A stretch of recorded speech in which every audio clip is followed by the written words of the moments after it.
Assalamualaikum and good day everyone. My name is RUBIAH binti Abdul Karim. In this video, my group members will be presenting chapter 4 regarding the theories of accident causation. Preventing accidents is extremely difficult in the absence of an understanding of the causes of accidents. There are 6 widely used theories for accident causation, including domino theory, human factor theory, accidents or incident theory, epidemiological theory, system theory, and combination theory, each of which has some explanatory and predictive value. Now, let me begin by explaining the domino theory, one of the earliest theories developed. It was developed in 1920 by Herbert Heinrich from Travelers Insurance Company. Heinrich, an early contributor to the safety profession, had several ideas about how causal effects that produce injuries align to generate negative outcome. He studied over 70,000 industrial accidents and sorted the accidents by the condition, which are 88% of accidents were caused by unsafe acts, 10% of accidents were caused by unsafe condition, and 2% of accidents were just unavoidable. According to Heinrich 10 axioms of industrial safety, all incidents are directly related to unsafe condition and acts, or mechanical or physical hazards, and it does not always immediately result in accidents or injury. Thus, most of accidents are the result of unsafe behavior by people, but sometimes injuries arise from a completed series of actions, one of which is the accident itself. Besides, the reasons why people commit unsafe acts can serve as helpful guides in selecting corrective actions. Moreover, the best accident prevention techniques are analogs to the best quality as well as productivity techniques. Moreover, the severity of accidents is largely coincidental but preventable. Furthermore, the supervisor is the key person in the prevention of industrial accidents. So management should assume responsibility for safety because it is the best position to get results. In addition to the direct cost of an accident, for example, compensation, liability claims, and medical costs, there are also hidden or indirect costs. Nevertheless, any accidents prevention program that takes all 10 axioms into account is more likely to be effective. As illustrated in the figure, the chain of events consists of the 5 sequential factors. The first stage is the social environment and ancestry. It emphasizes anything that may lead to producing undesirable traits in people, like psychological pressure. Moreover, similar to how alcoholism and temperaments can be inherited, a modernized version of this theory would most likely to use the term inherited behavior. The second stage, faults of a person, refers to personal qualities that increase the likelihood of an accident. For example, if you have a bad temper, you might be more likely to get angry and not pay attention to safety. Besides, ignorance, such as lack of familiarity with safety rules or standard operating procedures, also falls under this category. Thus, general recklessness can also be a sign of bad character. The third stage, unsafe mechanical or physical hazards, is often the identifiable beginning of incidents. This can include a specific act that is unsafe, such as starting a machine without proper warning or failing to perform appropriate preventative actions. The next stage is accident itself.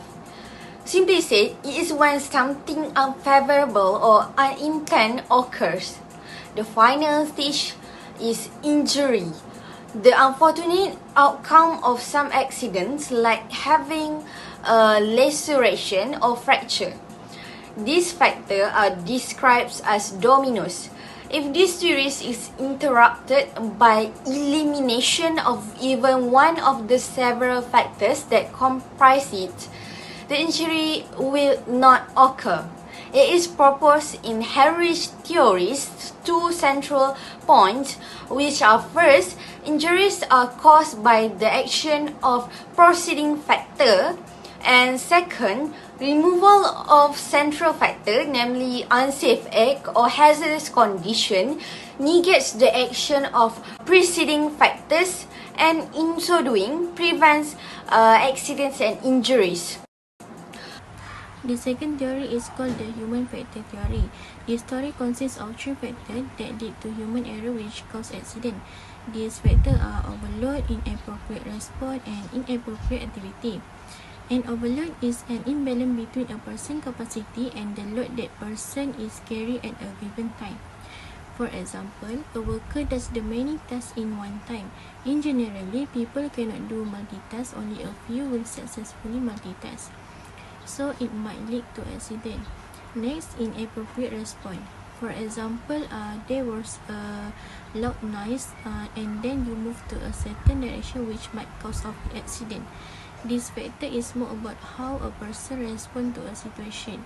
Lastly, inappropriate activity. For example, you're doing something that you are not trained or qualified to do this activity, but you are volunteer to do it, so that might result in accident.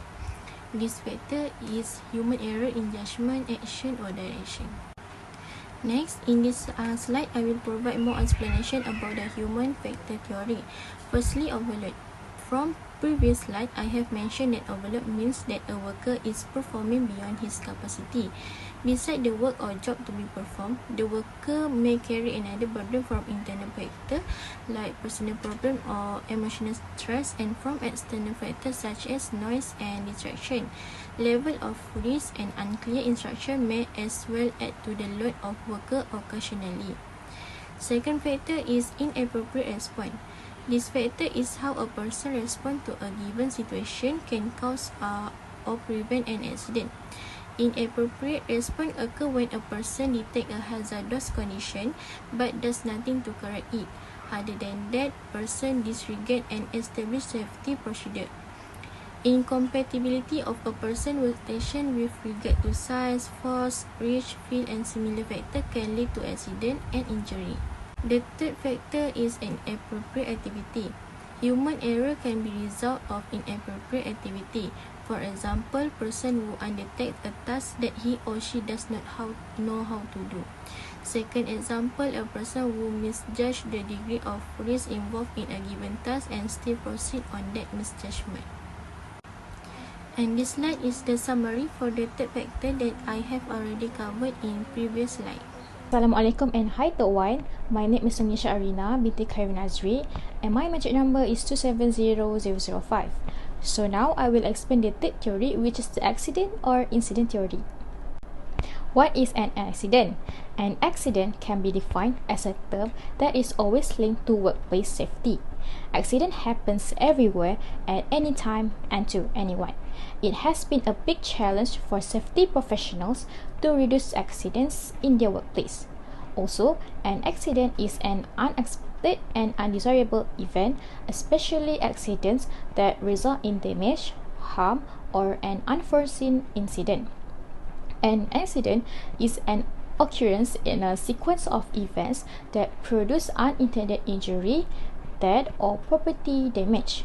The accident or incident theory has been adapted for various human factors of overload and also Heinrich domino theory. It states that the causes of accidents or incidents are because of human error and system failure. This theory was developed by Dan Peterson and sometimes has been referred to as the Peterson accidents or incident theory. Peterson added new elements besides retaining the human factors theory components. The new elements are ergonomic traps, the decision to error, and the system failure. Human error may directly cause accident or may cause system failure, which in turn may cause accidents resulting in injury. The factors of accident or incident theory that cause overload are much the same in human factor theory. According to Peterson, overload means human beings cannot help but make mistakes if they are given a workload that is heavier than their ability to handle. Load involves physical, physiological, or psychological capacity, state of mind, level of knowledge, and skill relevant to the task at hand, and any reduction in capability resulting from drug or alcohol use, of pressure, fatigue, and etc. Other contributing factors are work environment, motivation, attitude, and personal problems. The second factors are ergonomic traps. Ergonomic traps can be defined as components as a design that contribute to the probability of accidents and human error. Designs that are not intuitive or that violate normal human tendencies in terms of behavior and mental processing contain ergonomic traps. So this factor can lead to defective workstations, design, and incompatible displays or control. For the decision to error, it can lead to misjudging of the risk, unconscious desire to error, and logical decision based on the situation. To summarize this, overload, ergonomic traps, and the decision to error can lead to human error. And this human error can lead to system failure. System failure factors are a major contributor to Peterson's theory. The system refers to the management system implemented in the aspect of safety in a workplace or organization. The system must involve management where it is their responsibility to ensure that all rules implemented are appropriate and complied with by employees. System failure are usually caused by some action or approach that does not meet the occupational safety and health requirements. For instance, management does not establish a comprehensive safety policy. Next, responsibility and authority with regard to safety are not clearly defined. The third one is safety procedure such as a measurement, inspection, correction, and investigation are ignored or given insufficient attention. Also, employees do not receive a proper orientation. The last one is employees are not given sufficient safety training. Peterson argues that organizational factors are contributors to industrial accident.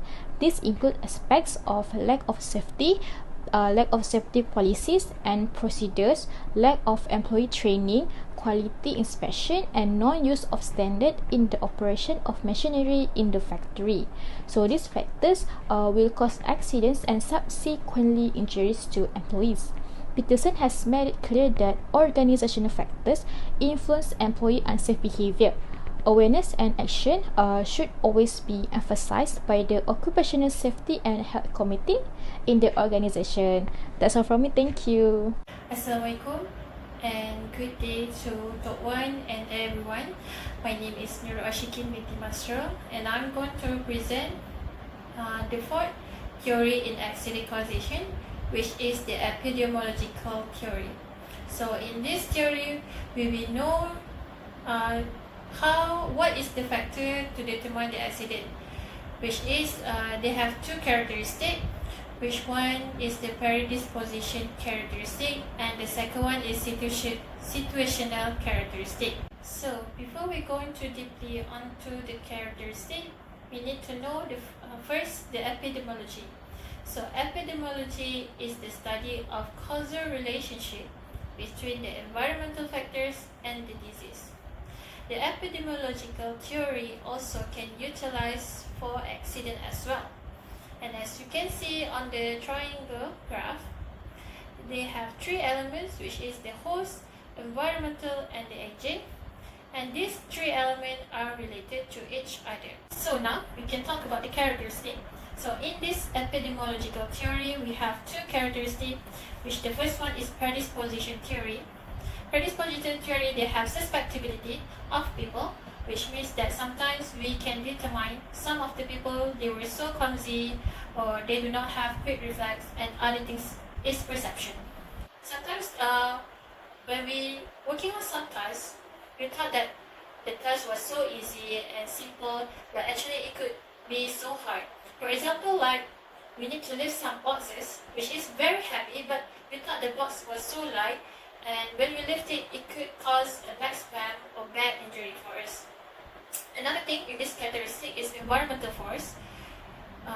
It happens when usually we work on normal day and normal condition on clear day, but sometimes unexpected things happen, such as when we work on site, things like heavy rain happen, thunderstorm, or